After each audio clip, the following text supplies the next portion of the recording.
I'm live. Well, thank you everybody for tuning in today, or tuning in whatever day of the week it is when you choose to tune into this, because I leave these up for everybody.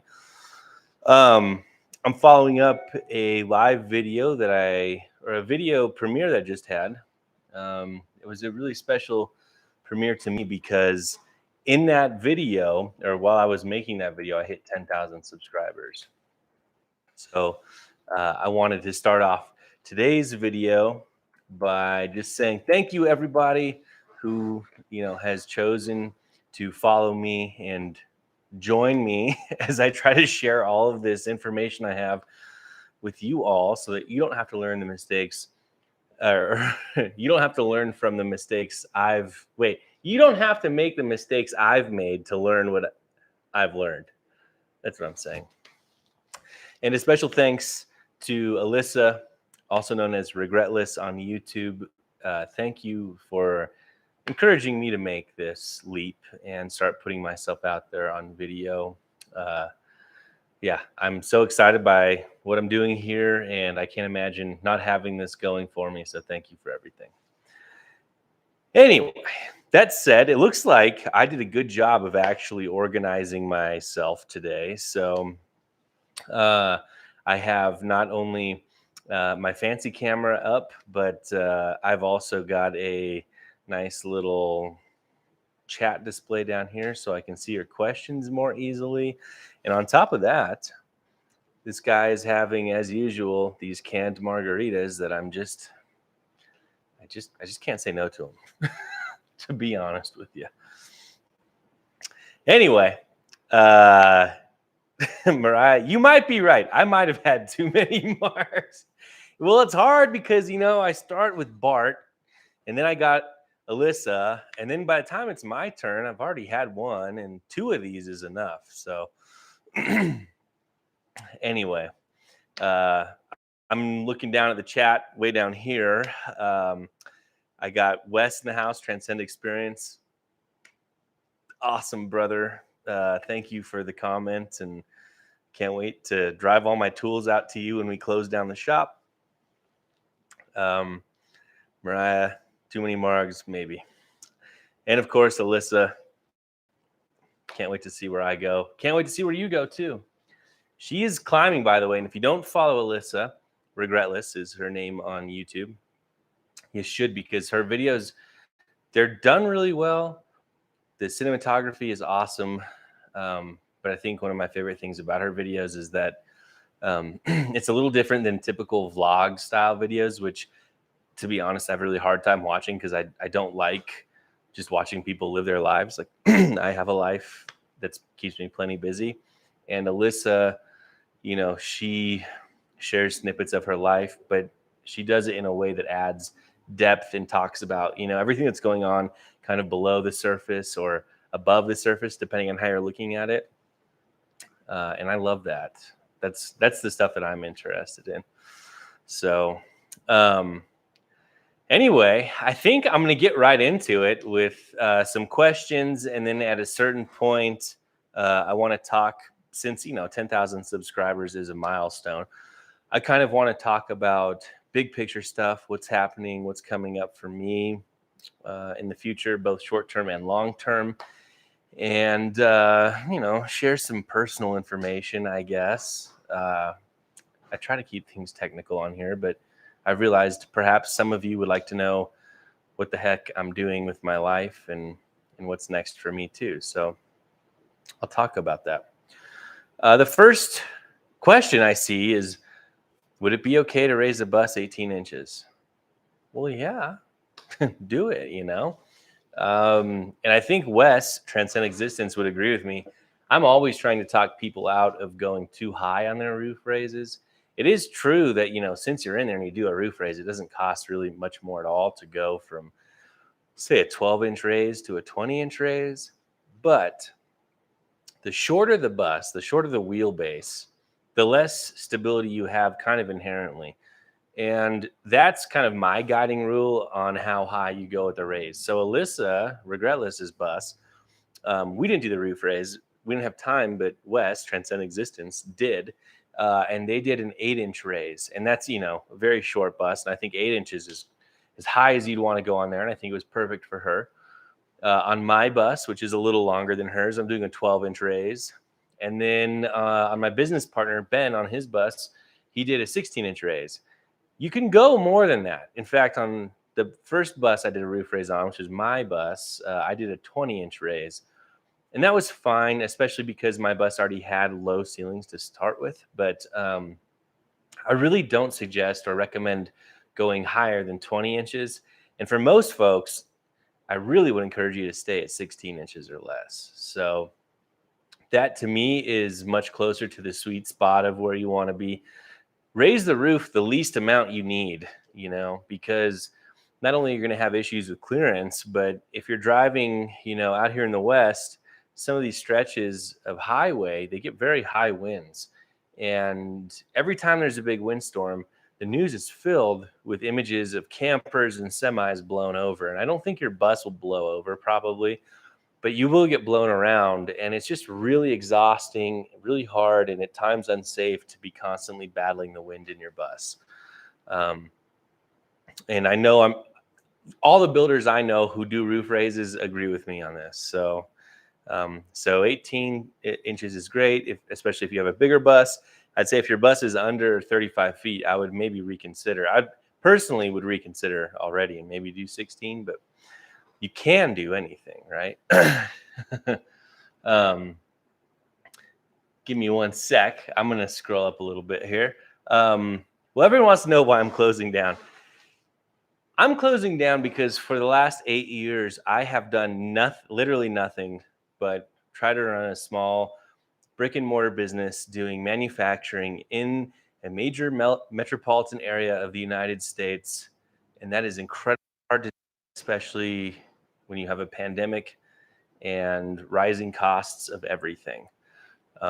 We've moved 2 times in 3 years because of rising rent prices here in Denver.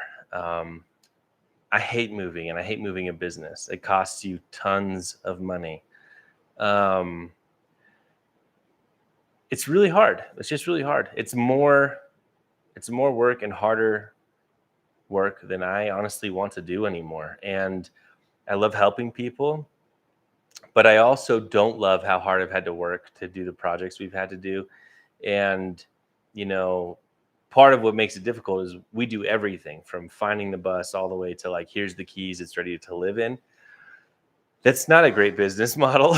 I've learned it's much better to do 1 or 2 things and focus on those than to try to do everything from engine work up to solar installs, plumbing, electrical, carpentry, tile, metal fabrication. It's just more than I want to do. And quite frankly, I haven't had a life for the last 8 years. I built a bus, lived in it for 5 years, and never put more than 3,000 miles on it because starting a business is a lot like having kids. You can't leave. The longest time I've been away from the shop in total since we started the business is 14 days. Crazy, I want one of those jobs that every tech jobs, where you can just fuck off all you want and seemingly have no responsibility. Anyways, I'm not going to go down that path. Long story short, I'm closing it down because I want to live my life. And I have a lot of value to give to people, and I'm going to find ways that are more potent and focused for me to give that value to folks outside of maintaining a brick and mortar shop. It's definitely bittersweet. I'm going to feel naked about the shop. Silver lining, though, is all of my tools and equipment are going to Wes at Transcend Existence, so I can come visit those anytime I want.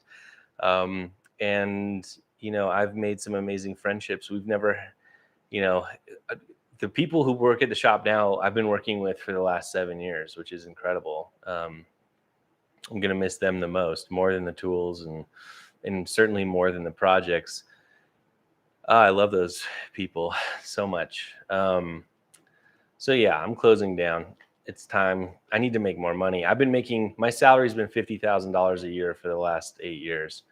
And that's great. That's good money for a lot of folks, but it's not enough for, how much time and effort I'm putting into it. So anyway, I need to update my website. I'm sorry if you've reached out and want me to do a full build for you.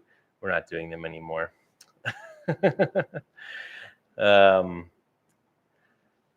I'm just going to answer some more questions. Are fuel prices causing any problems in the bus building business? Not too much. The biggest thing, honestly, is still supply chain issues because everybody's, I guess, been behind for the last 2 years. Rising material costs are certainly a problem too. I mean, steel in Denver is almost 3 times the price that it was a few years ago. Wood has just been up and down and up and down. The war in the Ukraine has meant that my favorite kind of plywood is not available at all anymore. That's Baltic birch plywood because it comes from Russia. So that's a bummer. But yeah, fuel, and it'll be interesting to see how the market deals with things. The housing market cooling off and fuel prices going up. I would expect to see demand in buses and stuff go down. But I'm not an expert. This capitalism thing is complicated. I don't understand it. I just live in it. So, oh my God. Thank you for all the questions and comments, by the way. I love doing this. So it means a lot that people take the time to, shoot a question my way or whatever. Who makes the best roof hatch for a staircase from the inside? Me? I mean, I don't know anybody who makes like a specialized hatch like that. So I don't think I can answer that question. Hit up Skoolie.com though, because they will do custom metal fab projects. And if you're near Wichita, go visit Wes, Transcend Existence. Dark Wolf Artisans is actually the name of his shop, I think now. But you'll find, search those things, you'll find him. So anyway, I see Wes coming in. Yeah, 12 to 15 inches seems plenty for a full-size bus. I totally agree with him. Especially, and one thing to keep in mind, not all buses. So like you could buy a 2000 Bluebird, a year 2000 Bluebird, and it might have the higher roof option, which is an extra 4 inches already. So like, doing a 16-inch raise on a bus that's already 4 inches taller, it's obviously 4 inches different than doing a 16-inch raise on the same Bluebird that didn't have the high roof option. So that's another thing to pay attention to. But yeah, for my bus, I did 12 inches, and honestly, it feels high to me. I'm happy with my choice, but like, I really don't think I would go higher than 16 inches. So anyway, we'll keep cruising down through these questions. Thanks everybody for tuning in. I got 75 of you in here, and that's awesome. There's no other way to fit 75 people in my living room, or I'll invite you all personally. On these buses, it seems this is Chris Hausman. On these buses, it seems the bottom step is too low. Have you ever trimmed one and put on a hinged bottom step? Good question, Chris. I haven't. But I've also driven some buses on some pretty inappropriate terrain, and I've never bottomed out on the stairs. Most stairs are between 10 and 12 inches off the ground on these buses. That's a lot of ground clearance. It doesn't look like it because of the geometry happening overall on the bus, but that is still a lot of ground clearance. I don't see any reason why it would be a bad idea to, if you really were concerned about it, to do that. But I would also say get under there and look under the bus, because, from the outside, it looks like the skirt, the bottom body of the bus is the lowest part, but it's oftentimes not. A lot of times things like the exhaust pipe or the drive shaft, in particular, these like steel loops that are there for in case the drive shaft ever has a failure, those hang pretty low. And so can the like transmission oil pan, and sometimes the fuel tank hang pretty low too. So the only thing I don't like about flip out stairs, this is my flip out stair gesture, is if you're parking in the city and you park next to a car, perhaps in a parking lot or something, there's no room to flip your stairs out. Now, if you got a 40-foot bus, you're probably never parking next to a car anyway. but that is something to consider. So anyway, uh, Johnny learns. Oh, I have a Sunrunner. Yes, I am a Toyota motorhome guy. The Toyota RV market is overpriced. What's a good price to buy one to reinsulate and put everything back together? Well, is it overpriced? I mean, I don't know anymore. I bought my first Sunrunner for $3,000. It needed to have the axle swapped and be gutted and rebuilt. I bought my most recent Sunrunner for $10,000 with a decent interior and the axle swap done, but I've still put about $7,000 into it, and quite frankly, it's still ugly. Although it runs and drives much better and has a lot of upgrades. So I can't really tell you. The market for used cars is just absolutely insane right now. And if it's a used car, it's a Toyota, it's even higher. And if it's a used car, it's a Toyota you can live in, it's even higher still. So I don't really have a good concept of what a fair price is. I know if it's a well-maintained used Toyota motorhome from the late 80s that doesn't need any work, I would expect, especially if it's a fiberglass body one, I would be prepared to spend $15,000 or $16,000. It's up to you to decide if that's overpriced or not. I drive a 1989 Toyota pickup almost daily, and people knock on my door of my house here offering me cash to buy it. I paid $3,300 for it, and literally like a couple of weeks ago, I had a guy knock on the door and offer me $6,000 for it. And I said no, because I think it's actually worth more. So I don't know. Crazy world we're living in, huh? Rob, you have a business. You haven't had a vacation since 2012. Brother, respect. And honestly, I hope you can, because we got to take care of ourselves, our bodies, and our health, man.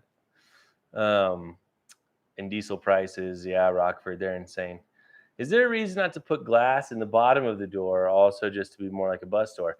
Tim, that's a good question. You totally could put glass in the bottom, and that would help visibility. I don't do it because I would rather not have glass there. I would rather have insulation. But, if you're building a door, as school bus doors all have glass in the bottom. So there's no real reason that it's an issue. It's like an aesthetic thing. It's also to save money. Those windows aren't cheap, and so it saves a couple $100 if you keep the whole thing steel. So Nancy, you do deserve a star. I'd give you a gold star if I could. Jose, can you add 800 watts of solar using a 20 amp solar controller?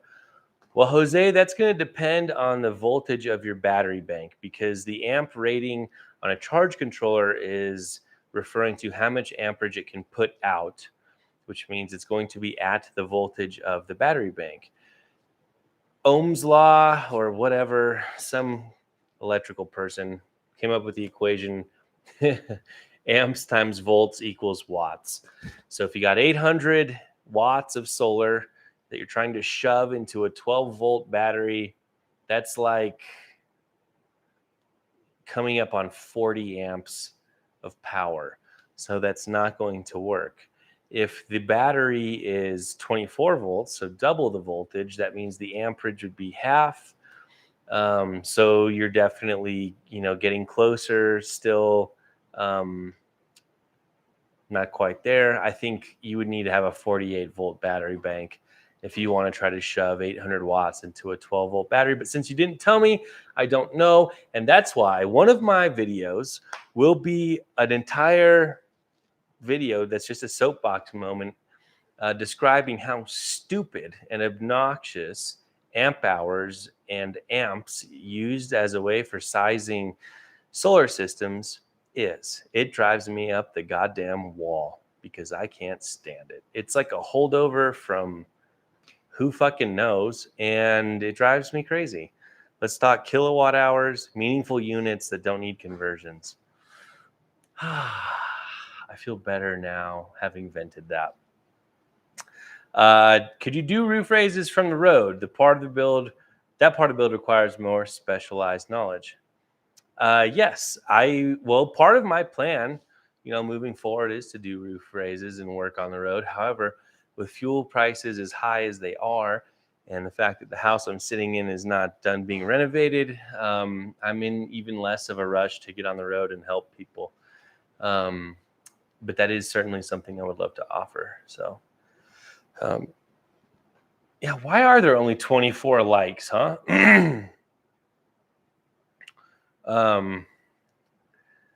Oh, I see. I got a sweet little troll. My favorite troll loves to ask me questions about being 13 inches tall. I appreciate the absurdity of that trolling, by the way. And thank you, Alyssa, for deleting that idiot's comment. But man, that guy is funny. I could throw an outdoor barbecue. I would love to do that. Let's see here. I'm going to answer a few more questions, and then I'm going to tell you about my future plans in case any of you wants to know. Let's see. What brand of windows do we use? I talked about this in the last video. We use windows from a company called Lippert. They are archaic and awful and horrible to deal with. They don't have their shit together. But unfortunately, in the RV world, for the price, I think their windows are the best. There is a company called InMotion that also is called Peninsula Glass. They make custom RV windows that are higher quality, but also significantly more expensive, but they are much easier to deal with. So like, I fucking hate Lippert. They're awful. They have cost my company thousands of dollars simply by the fact they don't have their act together. And it's just a maze of bureaucracy whenever you engage with them. However, I have about 10 windows left over from them. And so I'll be putting those in my bus, but I can't in good conscience really recommend anybody choose to deal with them. One time they left us waiting like 12 weeks for a set of windows on a build. And like, that build was basically on hold because you can only go so far without the windows. I digress, or I'm going to start cussing a lot, and I want to monetize this, and I don't think YouTube likes that. So anyway, you can find good windows also on eBay from RV surplus wholesalers. Not a bad option. Just be careful when you're selecting. You want to make sure it has screens and trim rings and stuff, and a lot of those windows don't. So Skoolie 309, do I prefer tall tires or 22.5 low pros? That's a deep question. Thank you for asking such a deep bus question. I prefer tall tires. I think they ride better. Call me old school, but that's what I run on all of the buses I used to manage when I ran a transportation company. And that's also what I have on my bus and what I put on clients' buses who need new tires. I stick away from the low pros. I think the low pros are more common depending on the size. So that's potentially an advantage there. But on my bus, I'm running 10R 22.5s.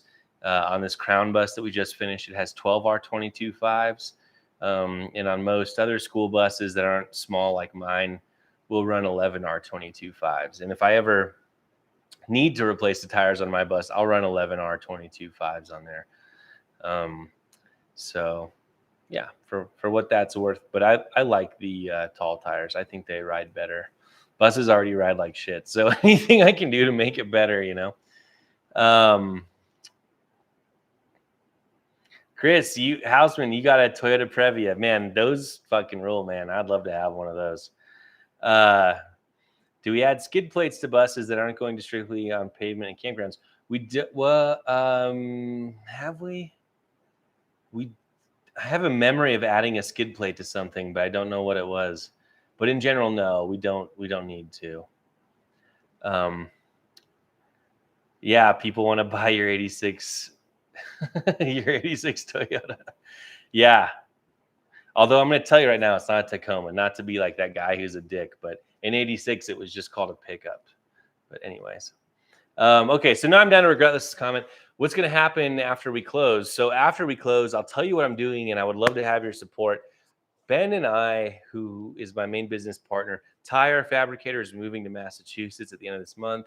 Rachel, our carpenter, has found another job. She's only working part-time for us. And Ben and I are going to be shifting our business to focus primarily on doing roof raises in person, you know, minimally, but mostly off-grid systems. And a big part of that is solar.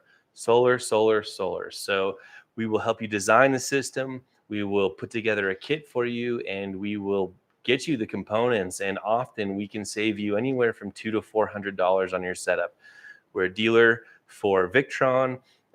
We are also a dealer for Signature Solar, and we will, in the coming months, be unveiling our own line of lithium iron phosphate batteries, which will also save you money. So, and I'm excited about that. We love getting people off grid and getting them energy independence. And what's cool there is you don't have to have a bus. It could be a cabin, a tiny house. I mean, anything. In fact, recently we just did a solar system for a company in town we partner with who they do commercial build outs of shipping containers. And this is a boombox for Coca-Cola that they will be taking across the country, built out of a shipping container that it has a completely off-grid electrical system. And I love the work. I believe in it. I think it adds a lot of value to people. It gives us independence and freedom, which I'm all about, because America and truthfully, it's a way for me to really help people that doesn't require me to maintain a brick and mortar shop, which really has been the biggest obstacle I've faced in this whole career of mine. And that's because rent in Denver is absurd. And so until we can find land and build our own shop, we will be doing the solar thing primarily. I'm also available for consultations. And if I do get on the road, I would love to come and help you out with your project. However, I'm not going to be doing carpentry or any of the finish work as a part of what I offer. Really just roof raises and solar. I got a limited, or I'd have to fill my bus with so many tools I wouldn't have room to sleep in there. So anyway, yeah. And if any of that sounds interesting to you, you can email me. You can reach out to me. My company's name is Chrome Yellow Corp, and you can email me, charlie@chromeyellowcorp.com. I'd love to help you out. And if you stay tuned, in the coming months, we'll be rolling out a new website where we detail the new services that we offer. And I really like it because it's a way for us. We can save you money on the equipment. We can design you a great system. And if you need any help along the way, we're available for hourly consultation to help you get installed and all of that. And so it's really exciting. So I'm glad Alyssa asked that. Anyway, I'm gonna scroll down a little bit more and answer some more questions. So here we go. I love Toyota RV builds. Honestly, I would love to do on the back of my truck.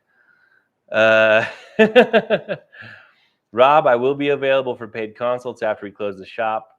Thank you, Nancy. Thank you all again for joining in. I'm going to be going until about 7 o'clock my time, which is about another 11 minutes. So anyway, thank you for joining me. And you know what? I'm getting parched. So that means it's time for me to have a drink of the old margarita. Yum. Oh, it's hotter than hell out here in Denver today. Bop that like button, everybody. Bart, my man. If I didn't know you were Cajun, I would question you barbecue. Bart, I wish I was a better barbecuer. I'm not that great, but I'll still give it a try, and I'd love to hang out with you and barbecue stuff. Thank you, Parrish Skoolie, for the 10K. Congratulations. It's awesome. Will RV parks allow bus conversions? And if not, where do people park their buses? It varies depending on the park, to be honest with you. Most people doing the bus life thing, I find, have a preference toward being like really off grid out on BLM land and stuff like that. So it's not so much of an issue for them. I can't tell you, what the actual statistics are, but all the people I know, like living full-time bus life, they don't really spend much time at all in RV parks. Excuse me. That margarita was delicious. Got hiccups now. Chris Houseman, dualies or super singles? I'd run dualies because finding super singles is still a pain in the ass. And so I also like having a bus with 6 wheels and tires means that, like, at least for most of the Skoolies we build, they come in so under the GVWR of the vehicle, which is the gross vehicle weight rating, that you can have a flat on one of your rear dualies and still drive, like, really without much trouble until you can get service done and fix the problem. I guess I'm embarrassed, not really to admit it, but I drove like almost 1,000 miles once on a flat rear tire. Granted, that was in a coach bus that not only had a dual rear axle but also had the tag axle. So I had 8 tires on that bus. But super singles are cool. They're just not as common as I'd hope for them to be.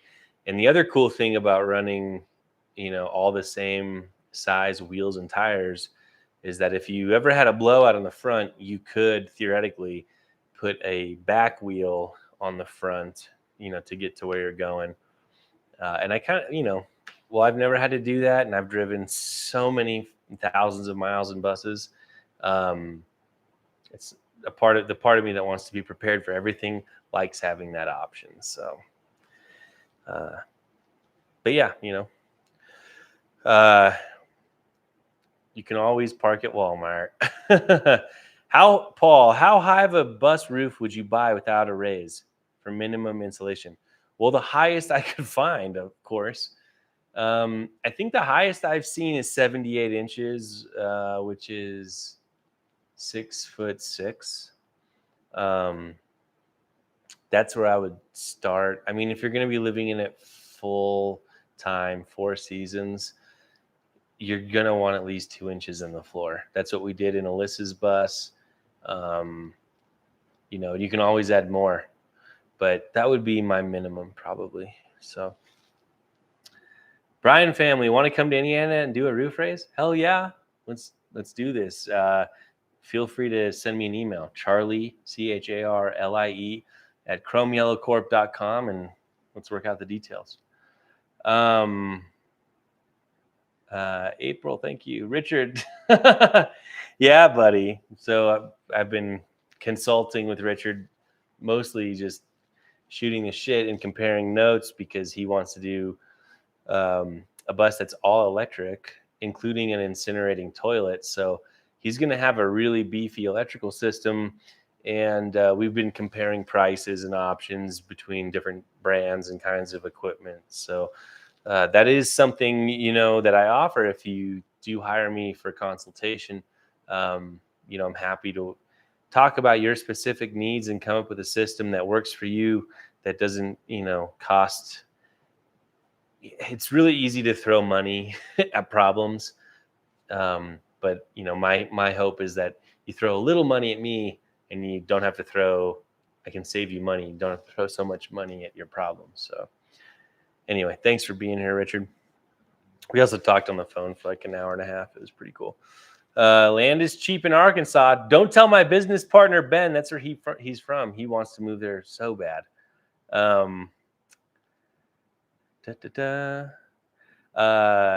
Thank you, Gregory. Thank you for tuning in and watching my videos. It means a lot. It means a lot to anybody who watches my video. That means a lot to me. And anybody who even chooses to join in and be a part of this conversation. I mean, it really makes me feel good and special. And it means a lot that I get to share this with you. Also, I hate being the only place where a lot of this information exists. I want to put it out there for you. Larry, you've always been curious about how we were doing our doorways. Yeah, well, that's why I wanted to make that video. You're never going to find a bus with a perfectly square doorway. So you got to build the door to fit. So now you know. And I hope that makes it seem a little easier too. I mean, it's not... we make it look easy for sure, but it's not like some kind of mythological process. And I wanted to make it something that, an ambitious DIYer could approach and do on their own. So,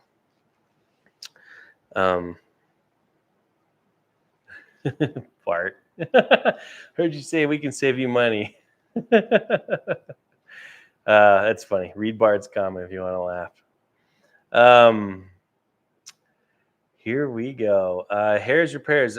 Have you or are you going to do a video on getting rid of all the unnecessary electrical? I've started that video. I'm halfway through it, so that's coming up.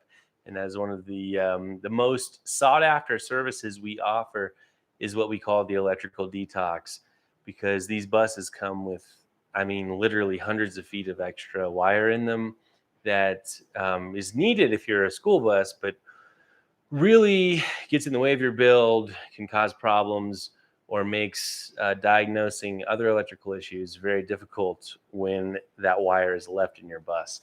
And that's a step that, again, like removing the subfloor, I don't think anyone should skip. I see plenty of pro builders skip that step because electrical is intimidating to lots of people. I respect being intimidated by that. I don't respect choosing not to learn about it so you can deal with it. So yeah, hopefully that video will be out in the next couple weeks. I'm excited about that one. I take it pretty far. I remove all of the electrical in my bus down to, I think, 4 or 5 wires. But yeah, anyway. Anyways, thanks for the spare tire holder. I had no idea how much of a vet in the Skoolie world you are. Well, you're welcome. Didn't mean to ever become much of a veteran around here, but as life happens, you say yes to some things, and then the next thing you know, you blink and 10 years have gone by. I've been working with buses, making a living off buses for the last 15, 16 years.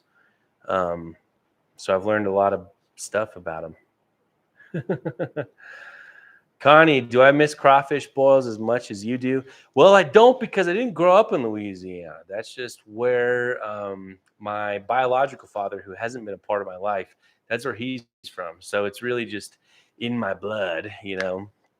I'm working on rebuilding that relationship.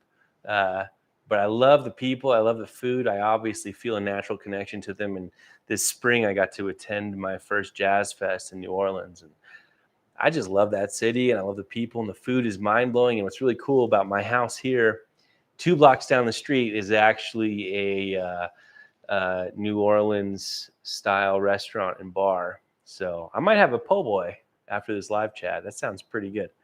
But I love the people. I love the culture. I mean, I love everything about it. So I guess I don't miss them, but maybe I do miss them because I haven't had them.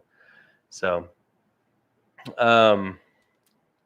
Regretless, yeah. So she had a rear flat tire twice, and because she wasn't running super singles, she was able to get down the road and get that taken care of. So that's pretty cool.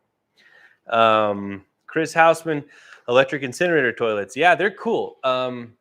You know, I personally feel like they're a totally expensive, unnecessary waste of energy, because compost toilets are so efficient, comparatively so cheap, and require no maintenance, and I don't find them gross at all. I lived with one for 5 years in my last bus. No complaints. It's like set it and forget it. So I would never do it. Everybody's different. Some people really have shit phobia, and that's fine. But they're expensive. I think they're a few grand. And they use a ton of energy. And living off grid, my general paradigm for designs is to be efficient with your energy usage, use as little as possible at every turn, you know, because a penny saved is a penny earned. Well, a watt saved is a watt that you don't have to make. And you can only fit so many solar panels on the roof of your bus. And that ultimately, at the end of the day, that is your limiting factor. You can't have your usage exceed your generation. It obviously gets harder on the short buses, you know, but like on Alyssa's bus, we could only fit 3 panels. Well, we made her bus that's really efficient. She doesn't use an incinerating toilet. And, you know, as far as I know, I think she's been able to pretty much run without worry all of her electrical stuff. An incinerating toilet uses around 2 kilowatt hours of power every time you cycle it, which is, you know, for most buses, close to 10%, anywhere between 10 and 20% of their total available energy storage. Not worth it just to make some shit disappear when you could poop into a bucket of dirt and get the same result. However, the thing about buses is it's your bus and you do whatever you want. So I'm not going to judge you, but I will say that's not how I'd have done it. So there you go. Oh my God, I'm going over my deadline. Shit. Okay. So 5 minutes and I'm out of here. Regretless is asking what kind of content can we be excited about that I have coming up. I'm going to do a tour of my shop before we're done. Obviously going to keep on going on the build series, documenting my school bus build. And I also want to start sharing a little bit more about my life with you. Some of, things I do. All I do all day long is make shit, which is exhausting. And it's not just buses. I've got cars that I'm maintaining, cool old ones, a house I'm renovating, and then I do these bizarre projects like solar-powered catamarans built across 2 canoes and art projects. So I'm going to be sharing more of that with you. I hope I don't lose viewers by not being an exclusively Skoolie channel, but the bus is just a vehicle. Like it's like all about life too, right? So I want to share that with you because I think you'll probably find it interesting. I'm also a musician. There's a guitar over here. So anyways. Okay, I'm going to answer 3 more questions and I'm out of here. Have you set up Regretless's van engine preheater? First of all, Steve, Regretless doesn't live in a van. She lives in a bus.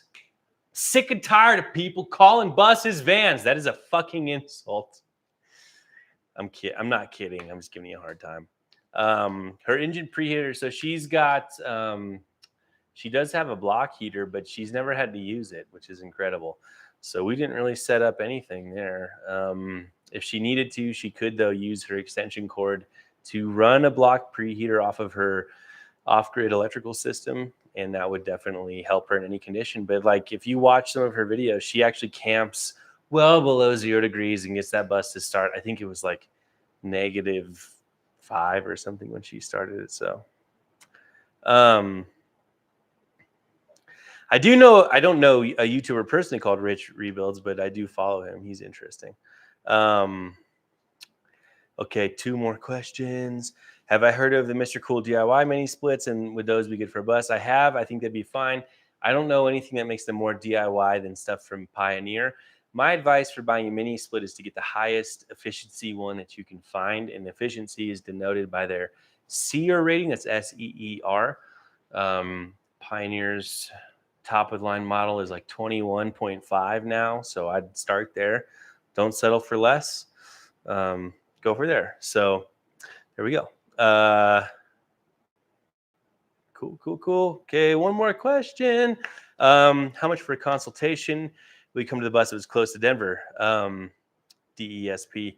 Yes, it's $70 an hour. However, that starts from the time I leave the shop until I leave your place. So you'd be paying for my drive time, but I'd love to help you out. You can reach me, Charlie, CHARLIE at chromeyellowcorp.com. Shoot me an email. We can work out the details. Okay, I think I'm going to sign off. There's 104 of you watching. Thank you for being here. If you're new to the channel, make sure you like and subscribe and do all that shit. I'll be here every Sunday at 6 p.m. with a new video, almost always followed by a live chat where you can ask me questions, hang out in my living room, and we can pretend to be friends. So yeah, but in the meantime, take care of each other. Good luck on all of your projects. And if you want more information, you can always reach me, Charlie at chromeyellowcorp.com. My company's name is Chrome Yellow Corp. And you can also find me on Instagram, chuck.cassidy. See you there. See you everywhere. See you anywhere. Thank you so much for tuning in. Thank you for 10,000 subscribers. It means the world to me. Have a wonderful Sunday. Hope you eat something. Take care. Bye-bye.